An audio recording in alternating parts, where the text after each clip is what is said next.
الأمير هيساهيتو هو إمبراطور اليابان المستقبلي.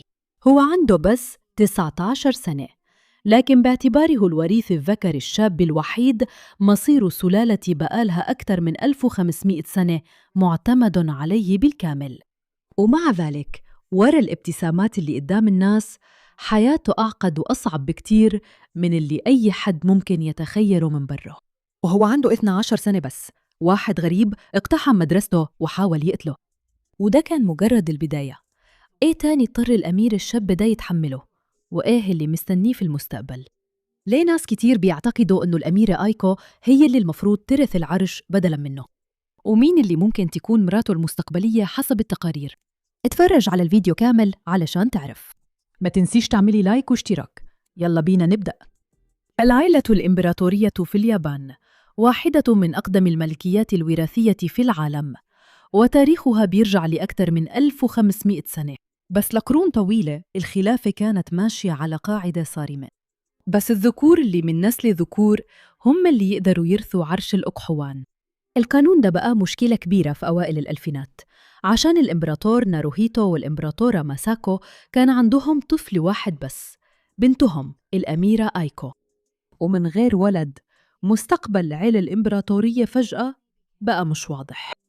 ولفترة اليابان كانت بتواجه احتمال حدوث أزمة في الخلافة.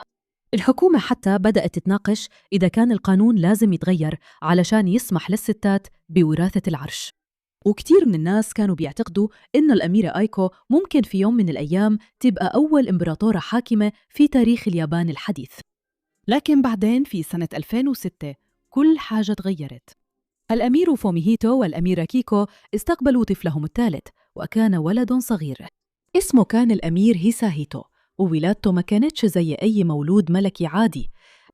عشرات الآلاف من الناس وقفوا في الشوارع لما العائلة خرجت من المستشفى، وكانوا بيتمنوا يشوفوا الأمير الصغير ولو لمحة. هو كان أول طفل ذكر بيتولد في العائلة الإمبراطورية اليابانية من 41 سنة، لكن محدش كان يعرف إن ولادته هتحط عبء كبير جداً على كتافه في المستقبل.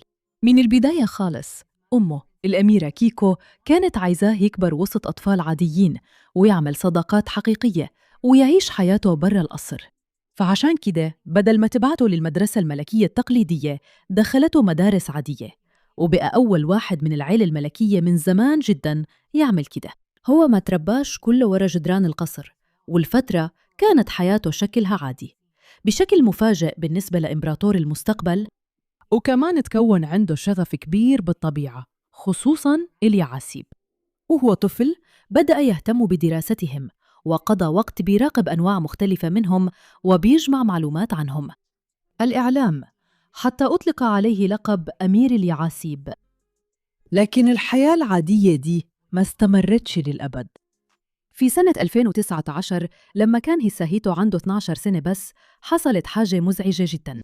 واحد غريب قدر بطريقة ما يدخل مدرسته ويوصل للفصل اللي كان الأمير الصغير بيدرس فيه. بعدين حط سكينتين على الديسك اللي كان هيساهيتو المفروض يقعد عليه. لحسن الحظ الأمير الصغير ما كانش في الفصل وقتها، لكن لما اكتشفوا الموضوع حصلت حالة ذعر فوراً.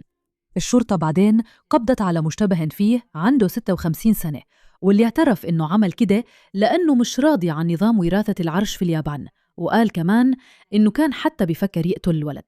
ولما هيساهيتو كبر وقرب يخلص سنين الثانوية، بدأت تظهر تساؤلات حوالين ذكائه وقدراته الدراسية. الإعلام الياباني قال إنه جاب بس 20 نقطة في امتحان تجريبي للثانوية من أصل 1000 نقطة ممكنة. القصة انتشرت بسرعة في كل أنحاء البلد. معدل ذكاء الأمير هيساهيتو بقى من أكثر الكلمات اللي الناس بتدور عليها في اليابان، تقريباً بين يوم وليلة.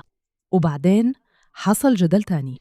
هيساهيتو كسب جايزة عن مقال كان كاتبه في مسابقة أدب الأطفال غير الخيالي، لكن بعدين اكتشفوا إن في أجزاء كتير منه منسوخة من مصدر تاني من غير ما ينسبها صح، وده خلاه يتعرض لسخرية كبيرة.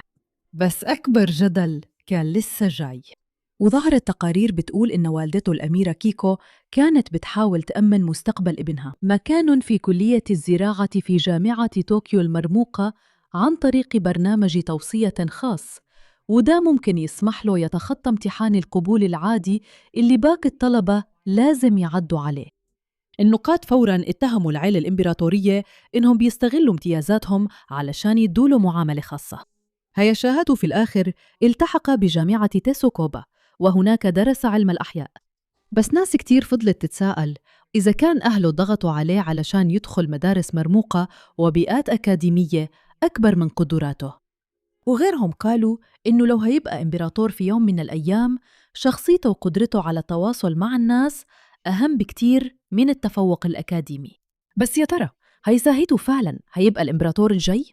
بنت الإمبراطور الحالي الأميرة آيكو محبوبة جداً من الشعب الياباني، وكثيرين شايفين إنها حتكون حاكمة ممتازة. لكن حسب القانون الحالي هي مش مسموح لها تورث العرش. كتير من الناس عايزين القانون ده يتغير. استطلاعات الرأي أظهرت إن تقريباً 80% من الشعب الياباني بيدعموا إنه الأميرة آيكو تبقى الإمبراطورة الجاية. في تقارير كمان قالت إنه حوالي 90% من الناس رافضين إنه هيساهيتو يبقى الإمبراطور في المستقبل، مش عشان هو عمل حاجة، لكن عشان هم شايفين إنه آيكو أحق بالعرش. هم شايفينها أكثر كفاءة وأكثر شعبية، وبيعتقدوا إنه قانون 1947 اللي بيمنع الستات من وراثة العرش قديم وغير عادل. مين عارف؟ ممكن القانون يتغير في يوم من الأيام ويسمح للأميرة آيكو إنها ترث العرش، مع إن التغيير ده دلوقتي شكله مش محتمل. بس الضغط على الأمير هيساهيتو مش بيقف عند تعليمه أو منصبه في المستقبل. حتى زوجته المستقبلية بقت بالفعل موضوع لتكهنات الناس. في سنة 2024 الإعلام الياباني قال إن في أعضاء من العائلة الإمبراطورية أبدوا اهتمامهم بمانا أشيدا، اللي كانت نجمة وهي طفلة وبقت مشهورة في اليابان من وهي صغيرة جداً.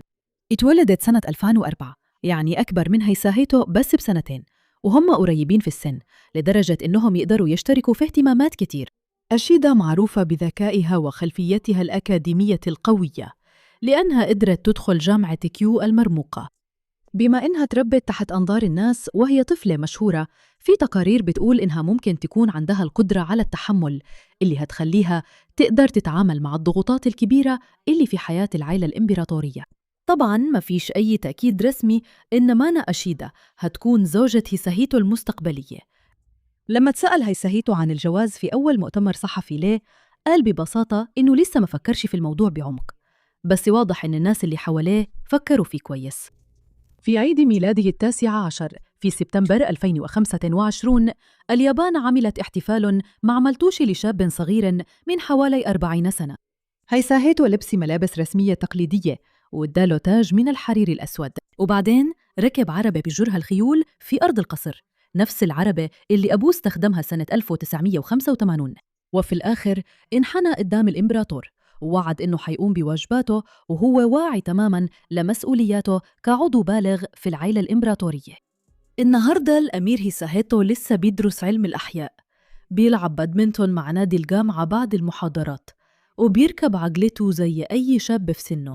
بس الحقيقة إنه عمره ما حيقدر يهرب تماماً من المستقبل اللي مستنيه، لأنه في الوقت اللي هيساهيتو بيحاول يعيش حياته زي أي شاب عادي، سلالة كاملة مستنية تشوف هيبقى إمبراطور عامل إزاي في يوم من الأيام.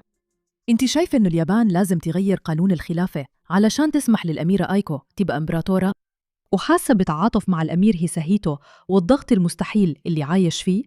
شاركي رأيك في التعليقات تحت، وكده نكون خلصنا. لو عجبك الفيديو وعايزة تشوفي فيديوهات زي دي أكتر، اتأكدي إنك تعملي لايك تحت تقديراً. ولو لسه مشتركتش فعلا لازم اشتركي في قناتي وفعلي جرس التنبيهات عشان يوصلك إشعار أول ما أنزل فيديو جديد كل أسبوع. أشوفك في الفيديو الجاي.